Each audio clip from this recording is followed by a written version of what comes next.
Jake Harrison stood at the window of the transport ship and watched the alien planet grow larger before his eyes.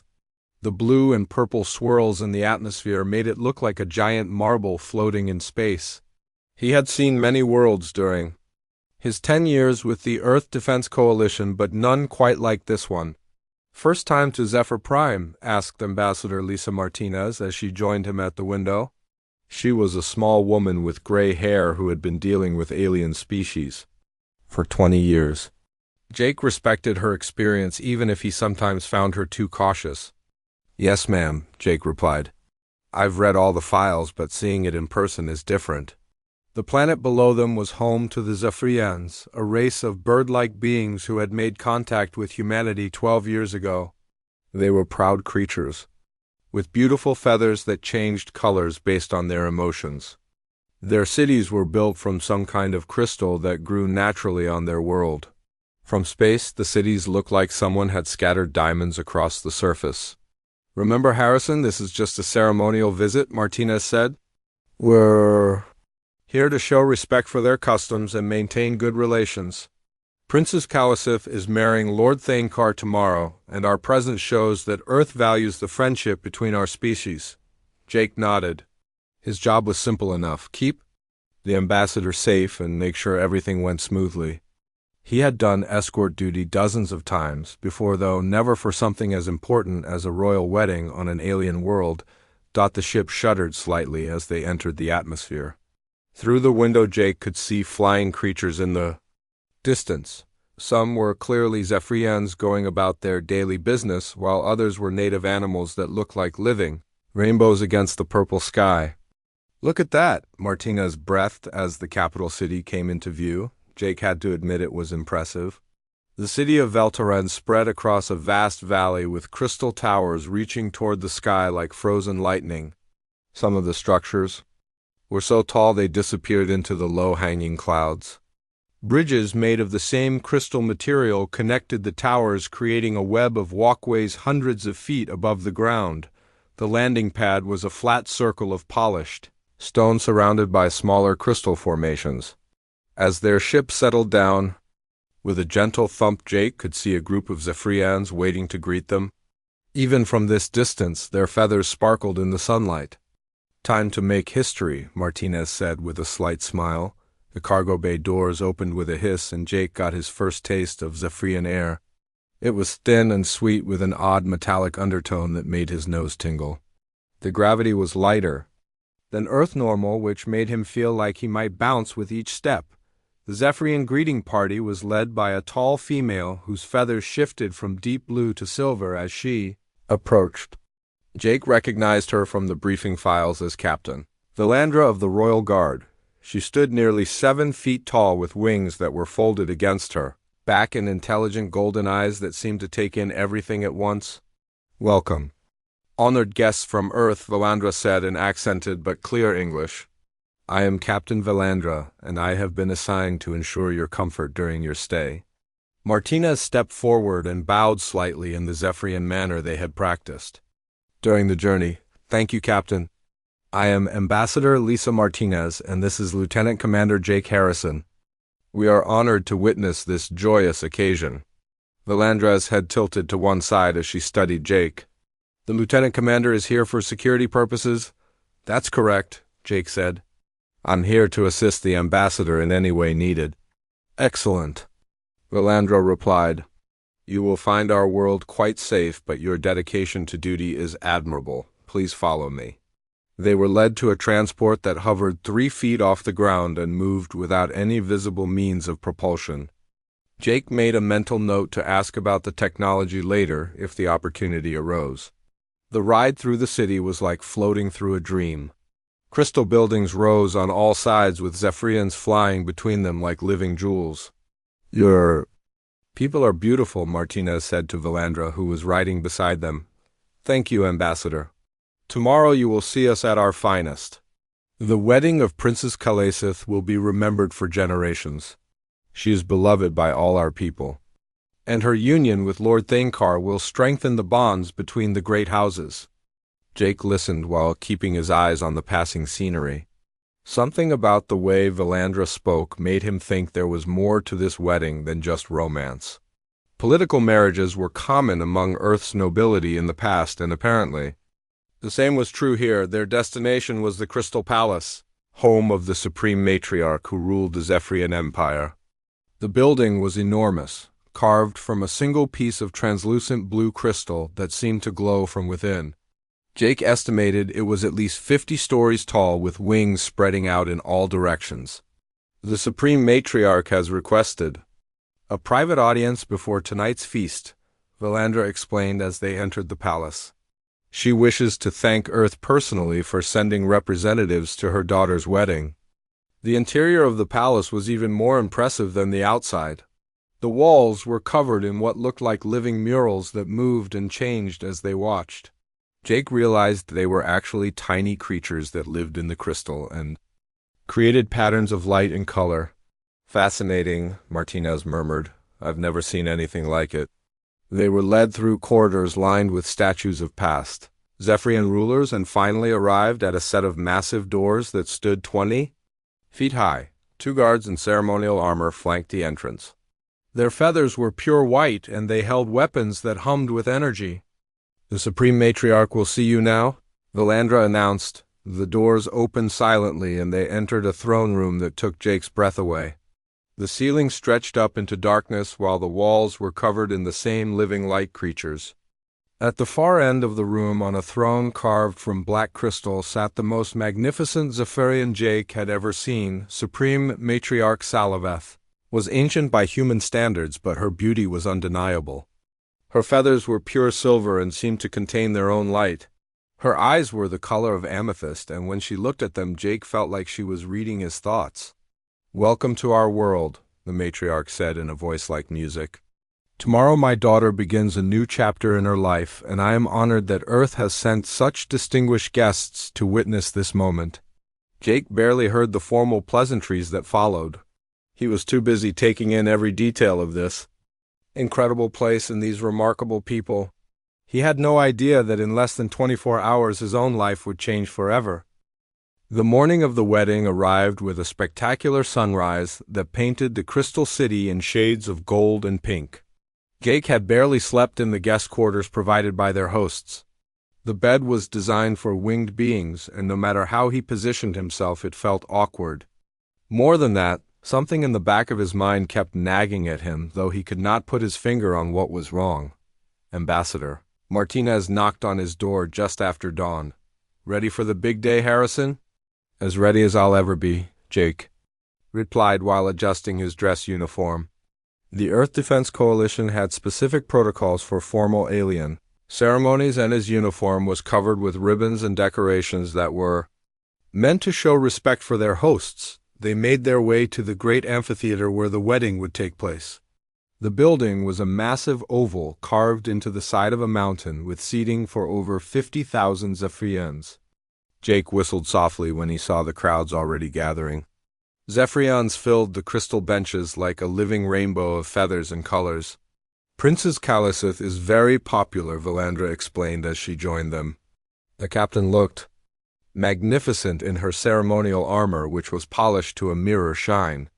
She has spent her life working for the common people, and they love her for it. Jake could see why. Even from their honored seats near the ceremonial platform, he could feel the excitement and joy radiating from the crowd. Zephyrian emotions affected their feather colors, and the entire amphitheater sparkled like a jeweled bowl. The ceremony began with ancient songs that made Jake's skin tingle. The Zephyrian voices created harmonies unlike anything human ears had ever heard. Then came the procession of nobles from the various houses, each group more spectacular than the last. Their wings created moving patterns of color as they took their places. Lord Thainkar entered from the eastern entrance wearing robes of deep purple and gold. He was a handsome Zephyrian with silver-tipped black feathers and an easy smile. The crowd cheered as he walked to the ceremonial altar, which was carved from a single piece of white crystal. He seems nice enough, Martinez whispered. The match was arranged by the houses, but they say the two genuinely care for each other, Valandra replied quietly. It is rare for duty and love to align so perfectly. Then Princess Kallisith appeared, and Jake understood why the entire planet seemed to hold its breath. She was breathtaking in the truest sense of the word. Her wedding plumes were pure white, touched with threads of gold that caught the morning light.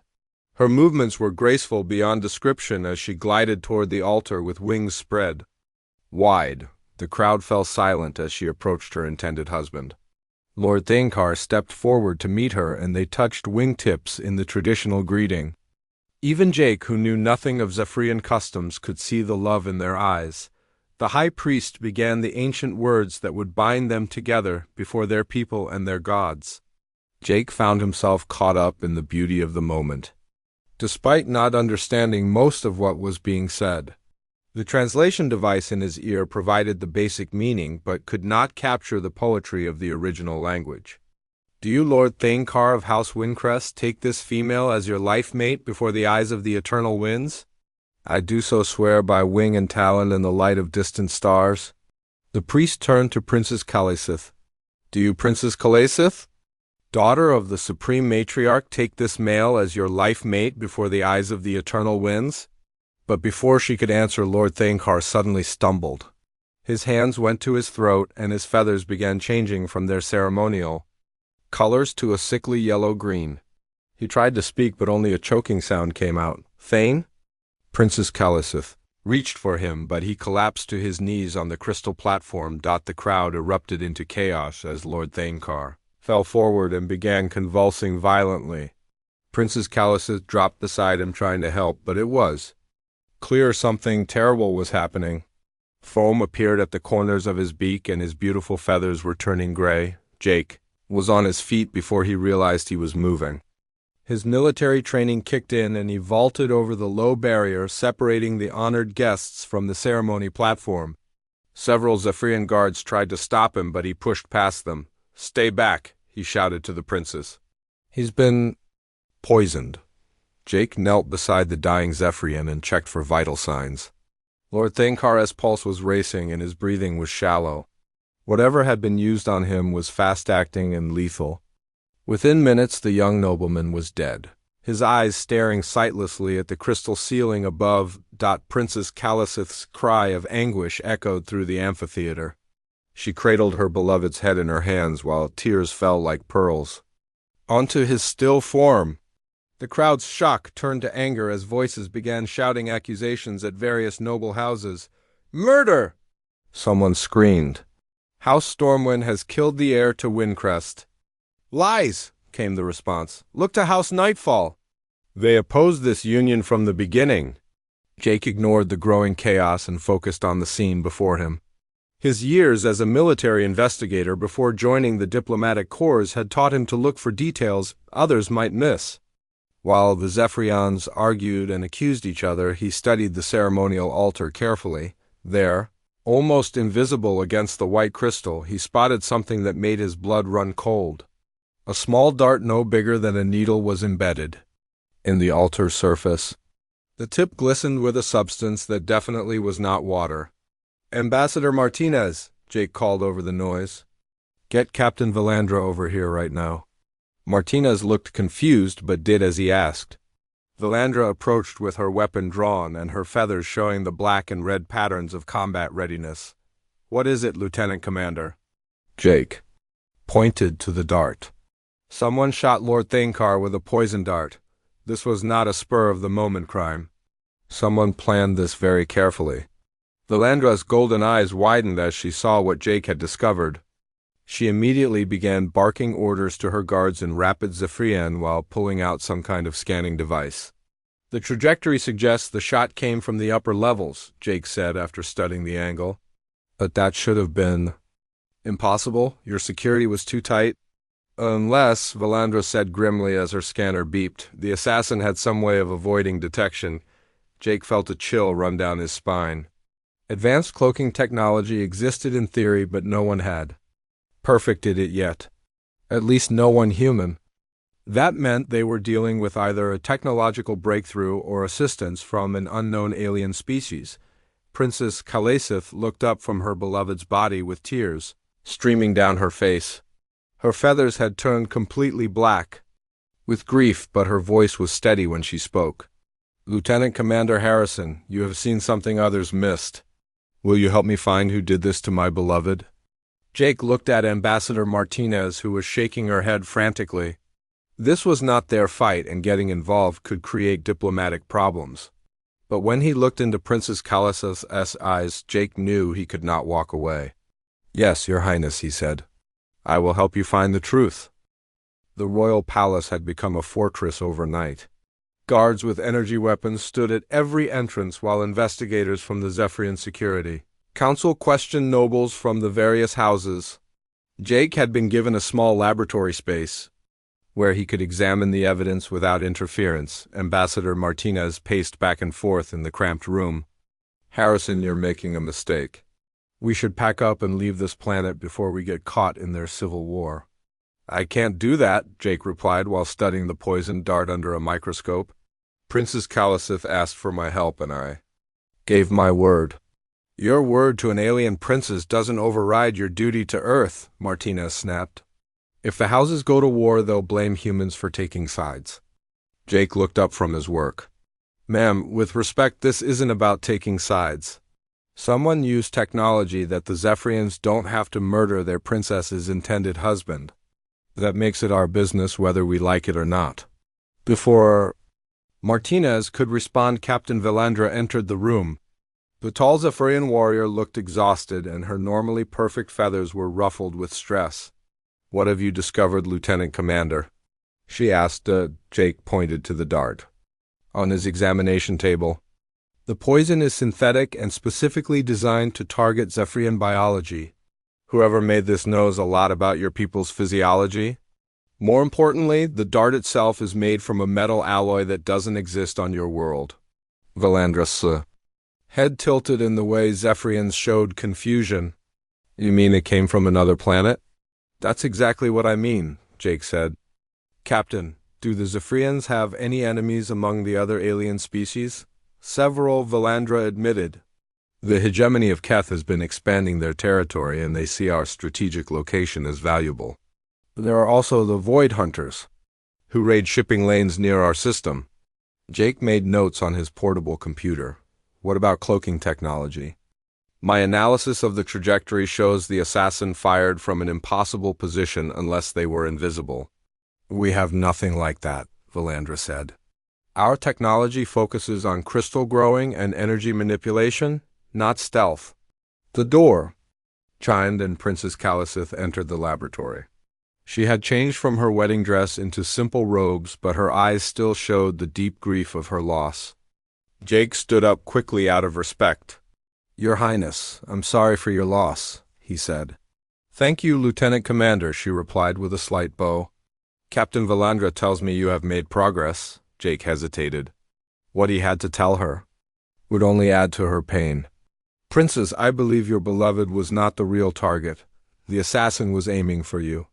Princess Callisith's feathers rippled with shock. "What do you mean?" "The dart hit the altar exactly where you would have been standing if Lord Thankar hadn't stepped forward at the last moment," Jake explained gently. "He saved your life without knowing it." Tears began flowing down the princess's face again, but her voice remained steady. "So Thane died because he loved me enough to move closer when I needed him most?" "I'm afraid so, Your Highness," Jake said. "Which means you're still in danger. Whoever did this will try again." Ambassador Martinez stepped forward. "Princess Callisith, perhaps it would be wise to accept Earth's offer of protection. We could take you to a safe location until this matter is resolved." The princess shook her head firmly. "I cannot abandon my people when they need me most.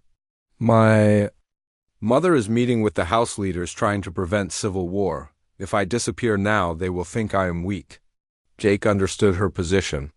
Leadership meant staying and facing danger, not running away. He had seen the same courage in human commanders during his military service. "Then we need to find out who wants you dead and why," Jake said. "Captain Valandra, can you get me access to your intelligence files on potential threats?" "Of course," Valandra replied. "But why would someone from another world want to kill Princess Callisith?" Jake had been thinking about that question for hours. Because she's popular with the people and would make a strong leader. Someone wants the Zephyrian Empire weak and divided. Over the next 3 days, Jake threw himself into the investigation with an intensity that impressed even the dedicated Zephyrians. He studied shipping records looking for unusual arrivals near the time of the wedding. He analyzed communication intercepts from neighboring star systems. He even learned basic Zephyrian so he could read historical documents about past conflicts. Princess Khalisith spent much of this time with him, explaining her people's customs and helping him understand the complex relationships between the various houses. Jake found himself admiring her strength and intelligence. Despite her grief, she remained focused on protecting her people. "Your investigation methods are very different from ours," she observed one evening as they worked late in the laboratory. "Humans tend to think in straight lines," Jake replied. "We look for cause and effect, motive and opportunity. Zephyrian thinking is more like your flight patterns, full of loops and spirals." "Both have their place," Princess Khalisith said with a sad smile. "Thane always said that wisdom came from seeing problems from many angles." Jake looked up from the intelligence report he was reading. "He sounds like he was a good man." "He was," the princess said softly. "We were lucky to find love within an arranged marriage. Most royal couples learn to care for each other over time, but we fell in love at first sight." The pain in her voice made Jake's chest tighten. He had seen death before, but never had he watched someone deal with such personal loss while trying to prevent a war. Princess Khalisith was stronger than most human soldiers he had known. "Princess," Jake said carefully, "there's something I need to ask you. The ancient laws Captain Valandra mentioned about soul bond guardians. Can you explain what that means?" Princess Khalisith's feathers shifted to a deep blue color that Jake had learned meant surprise mixed with thoughtfulness. "It is an old tradition from the warrior days of our people. When a member of the royal family faced great danger, they could choose a protector who would dedicate their life to keeping them safe. The guardian would undergo trials to prove their worthiness, and if they succeeded, they became part of the royal household." "Has it ever been done with someone from another species?" Jake asked. "Never," Princess Khalisith replied. "But the old laws do not specifically forbid it. Why do you ask?" Before Jake could answer, alarms began sounding throughout the palace. Red lights flashed, and he could hear Zephyrian voices shouting in panic. Captain Valandra burst into the laboratory with her weapon drawn. "Another attempt," she announced grimly. "Sniper fire from the east tower. Princess Khalisith, you need to get to the secure chambers immediately." But as they moved toward the door, Jake heard the distinctive whine of energy weapons charging up.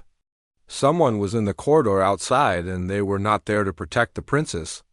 "Get down!" Jake shouted as he tackled Princess Khalisith to the floor just as plasma bolts shattered the door frame where her head had been moments before. Jake rolled behind the heavy examination table with Princess Khalisith pressed against his chest as plasma bolts sizzled through the air above them. Captain Valandra dove for cover behind a crystal cabinet and returned fire with her energy rifle. The laboratory filled with the sharp smell of burned metal and ozone. "How many?" Jake shouted over the noise of weapons fire. "At least 3, Valandra called back. They're using portable shields and I can't get a clean shot." Jake pulled his sidearm and checked the charge level. Earth weapons used different technology than Zephyrian guns, but energy was energy. "Princess, is there another way out of here?" "The ventilation shaft leads to the upper levels," Princess Khalisith replied. Her voice was steady despite the danger, but Jake could feel her trembling against him. "But it's too small for Valandra." "I'm not leaving you," Valandra snarled. As she fired another burst at their attackers, the weapons fire suddenly stopped. And Jake heard voices speaking in a language he didn't recognize. It wasn't Zephyrian, and it definitely wasn't any Earth dialect. He peeked around the edge of the table and saw 3 figures in dark armor standing in the doorway. Their faces were hidden behind helmets, but they moved with military precision. "Surrender the female, and you will not be harmed," one of them said in heavily accented Zephyrian. Jake felt Princess Khalisith stiffen beside him. "They're here for me," she whispered. "You should let them take me. It will save your lives." Not happening, Your Highness, Jake replied firmly. He had made a promise to help her, and he intended to keep it no matter what. The lead assassin raised his weapon again. You have 10 seconds to comply. Jake made a decision that would change everything. He stood up slowly with his hands visible but his fingers still on his weapon's trigger. I am Lieutenant Commander Jake Harrison of the Earth Defense Coalition. This facility is under the protection of Earth's government. Any attack on our people will be considered an act of war. It was a complete bluff. Earth had no authority here. And these aliens probably knew it. But sometimes the reputation of human stubbornness was worth more than actual military power. The assassins hesitated for a moment, and that was all Captain Valandra needed. She rolled out from behind her cover and put 3 perfect shots into the nearest attacker. The alien's shields failed, and he dropped to the floor. The other 2 opened fire immediately. Jake threw himself back down as the air filled with deadly energy again. But this time he noticed something important. When the aliens fired their weapons, a slight shimmer appeared around their bodies. They were using personal cloaking devices, but the energy drain from their guns was causing the systems to flicker. Valandra, Jake called out. Watch for the shimmer. When they shoot, their cloaking isn't perfect. The captain nodded and waited for the next volley. When it came, she tracked the faint distortion in the air and fired where the alien would be. Her shot found its mark and another assassin fell. The last attacker realized his position was hopeless and triggered. Something on his belt, Jake recognized. The high-pitched whine of an overloading power cell, and knew they had seconds before an explosion. Everyone down, he yelled as he covered Princess Kalisith with his body. The blast shook the entire room and filled the air with crystal dust and debris. When the ringing in Jake's ears finally stopped, he looked up to see a smoking crater where the last assassin had been standing. The alien had chosen death rather than capture. Princess Kalisith pushed herself up on her elbows and looked at Jake with an expression he couldn't quite read. You could have been killed protecting me.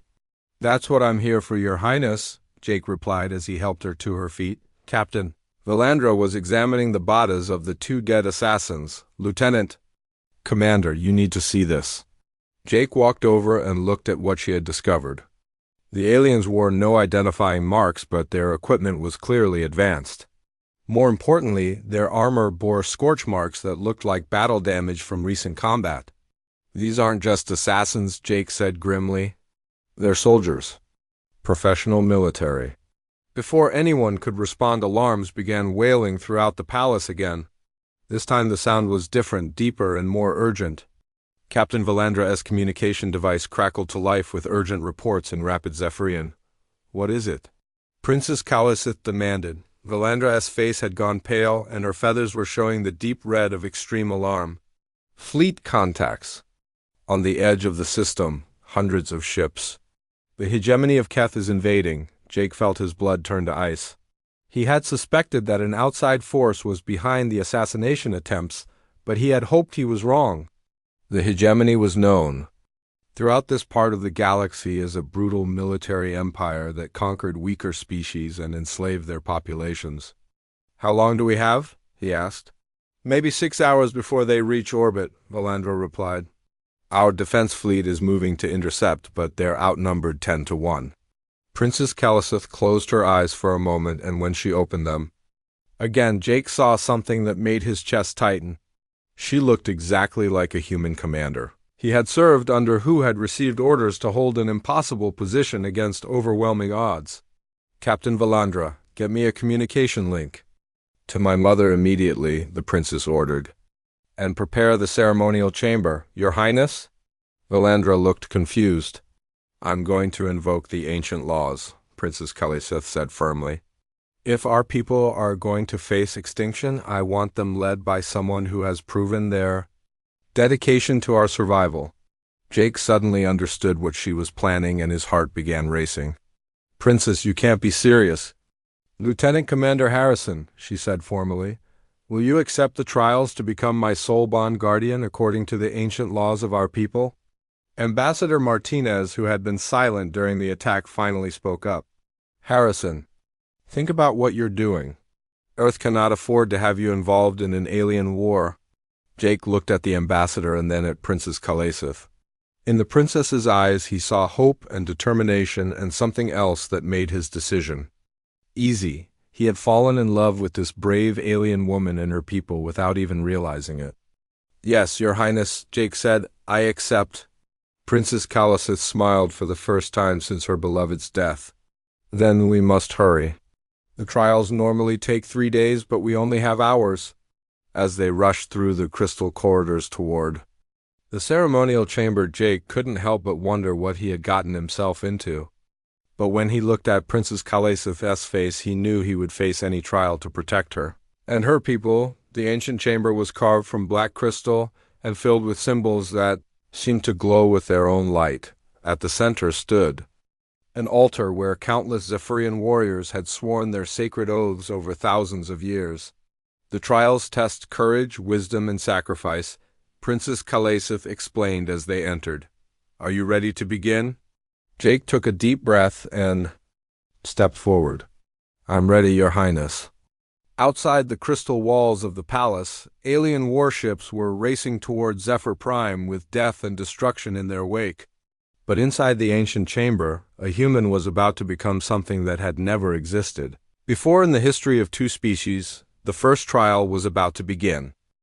The first trial came without warning as the ancient chamber filled with a thick mist that made it impossible to see more than a few feet in any direction. Jake heard Princess Kalesith's voice as if from a great distance explaining that he must find his way to the sacred flame. Using only courage as his guide, Jake moved carefully through the swirling fog with his hands extended in front of him. The floor beneath his feet changed from smooth crystal to rough stone, and he realized the chamber itself was somehow shifting around him. He heard sounds in the mist that made his skin crawl, but he forced himself to keep moving forward. "Courage is not the absence of fear," Princess Kalesith's voice echoed around him. "It is acting in spite of fear." Something large brushed against Jake's shoulder, and he spun around but saw nothing except more mist. His heart was pounding, but he remembered the princess's words and took another step forward, then another. The sounds in the fog grew louder and more threatening, but Jake kept walking. Finally, he saw a faint glow ahead and pushed toward it. The sacred flame burned on a simple stone altar, its light cutting through the mist like a beacon. Jake reached out and touched the flame, expecting it to burn him, but instead felt only a warm, tingling sensation that spread up his arm. And through his entire body, the mist vanished instantly, and he found himself back in the crystal chamber with Princess Kalesith watching him with approval. "The trial of courage is complete," she announced. The second trial began immediately as the chamber filled with complex mathematical equations and star charts that appeared in the air around them. Jake had to solve a navigation problem that would have challenged the best pilots in the Earth Defense Coalition. The equations were written in ancient Zephyrian symbols, but somehow he found he could understand them. "Wisdom comes from seeing connections others miss," Princess Kalesith explained as Jake worked through the calculations. The problem involved plotting a course through a dangerous asteroid field to reach a stranded ship. Jake realized that the traditional solution would take too long and the ship's crew would die before rescue arrived. Instead, he found a path that used the gravitational pull of the asteroids themselves to slingshot a rescue craft to the target in half the time. "Correct," Princess Kalesith said with a smile. "You think like a warrior, but also like a protector." The trial of wisdom is complete. The third trial was the hardest. Jake found himself standing at the edge of a cliff that had not been there moments before. Far below he could see Princess Kalesith trapped in a cage while alien soldiers prepared to execute her. The only way to reach her was to jump from the cliff with no guarantee of survival. "The trial of sacrifice," Princess Kalesith's voice came from everywhere and nowhere. "A true guardian must be willing to give everything for those they protect." Jake looked down at the impossible distance and felt his stomach turn. But when he saw the fear in the princess's eyes, even though he knew this was only a vision, he did not hesitate. He leaped from the cliff without knowing if he would live or die. The sensation of falling lasted forever and an instant. When Jake opened his eyes, he was standing in the crystal chamber again with Princess Kalesith beside him. She was no longer just watching the trials but participating in the ancient ceremony that would bind them together. "You have passed all 3 trials?" she said formally. "Do you swear by your life and honor to protect the royal house of Zephyr Prime against all enemies, foreign and domestic?" "I swear it," Jake replied, and meant every word. Princess Kalisith drew a ceremonial blade and made a small cut on her palm. She did the same to Jake's hand and pressed their bleeding palms together. "By blood and bond you are now my soul bond guardian. Rise, Prince Consort Jake Harrison of Zephyr Prime." Jake's head spun as he realized what had just happened. The soul bond. Guardian ceremony was also a marriage ritual, according to the ancient laws. He was now legally married to Princess Kalisith and held the rank of prince in the Zephyrian Empire. "Your Highness," he began, but she pressed a finger to his lips. "We are bound now by more than law," she said softly. "I know you felt something for me as I felt something for you. We can explore those feelings later if we survive what comes next." The chamber doors burst open and Captain Valandra ran in with her feathers showing the colors of extreme urgency. "Your Majesty, the Supreme Matriarch is dying and the Hegemony fleet has reached our outer defenses." Princess Kalisith became Queen Kalisith in that moment as her mother's life faded away in the royal medical chambers. Jake stood beside his new wife as she received the crown of the Zephyrian Empire while enemy ships bombarded the crystal cities below. "My people," Queen Kalisith announced over the planetary communication system. "We face our darkest hour, but we do not face it alone. Prince Consort Jake Harrison has proven himself worthy of our trust and now stands with us as family. Together, we will show these invaders that Zephyrians do not surrender." The next hours were a blur of desperate battle as Jake helped organize the defense of the capital city. His human military training combined with Zephyrian flying tactics created strategies the enemy had never seen before. While Hegemony ground forces tried to take the crystal towers, Jake led squads of Zephyrian warriors in hit and run attacks that used the city's unique architecture against the invaders. The turning point came when Jake realized the crystal formations throughout the city could be used as a massive resonance weapon.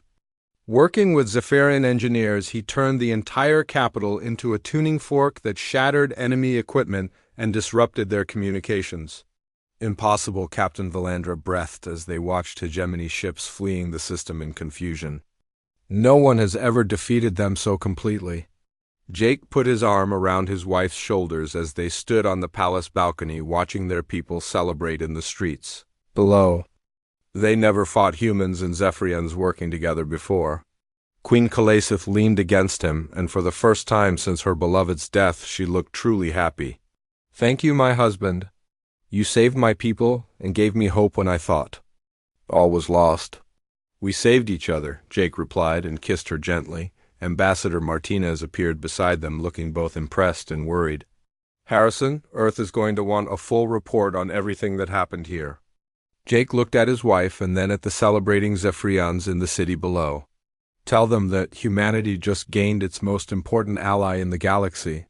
And tell them that sometimes the best diplomatic missions are the ones that end with a wedding." Queen Kalisith laughed, and the sound was like music after so much sorrow and fear. "Indeed, my love. You came to witness a wedding, and now you are royalty yourself." As the twin suns set over the crystal city, Jake Harrison realized his life had changed completely in just a few days. He had come to an alien world as a simple military escort, but he would leave as a prince, a husband, and a bridge between two species who would face the future together.